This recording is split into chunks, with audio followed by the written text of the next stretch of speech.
Rəqsanə, buyur, söz səndədir.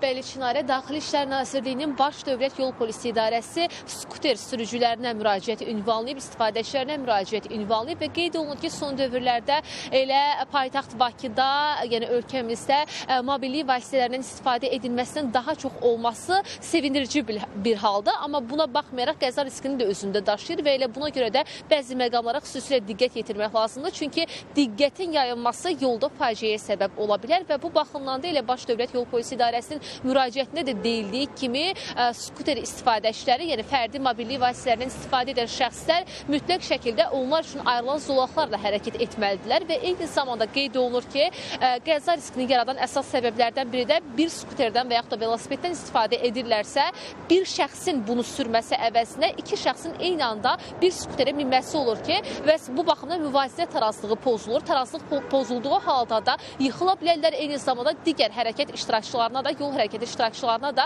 maneələr törədə bilərlər və bununla paralel olaraq zolaqlarda dediyimiz kimi hərəkət etdikləri anda belə yüksək sürətlə hərəkət edirlər. Hərəkətdə olan zamanda sürət həddinin çox olması qəza riskini daha çox artıran səbəblərdən biridir və bu baxımdan da elə qaydalara əməl edilməsi zəruridir. Eyni zamanda gecə saatlarında sürdükləri zamanda bu zaman diqqət yayındırıcı vasitələrdən istifadə etmək qəti qadağandır. Ümumiyyətlə yol hərəkəti zamanı bu vasitələrdən istifadə edilməsi qadağandır, amma buna baxmayaraq işıqlardan da müvafiq, yəni diqqət verən işıqlardan istifadə etmək lazım, sayrışan işıqlardan istifadə edilməsi tövsiyə olunur ki, gecə saatlarında görünməyə bilər və həm öz təhlükəsizlikləri baxımından, eyni zamanda yolu keçən piyadalara da işarə vermək baxımından bu addım önəmlidir və yol hərəkətinin nişanlarına, sürət həddinə, eyni zamanda digər tələblərə mütləq şəkildə əməl etmək lazımdır. Və paralel olaraq bir məqamda vurğulayım ki, onlar üçün ayrılan zolaqlar olduğu halda piyada səkilərindən və digər istiqamətlərdə hərəkətlərini təmin edirlər və bu da elə birbaşa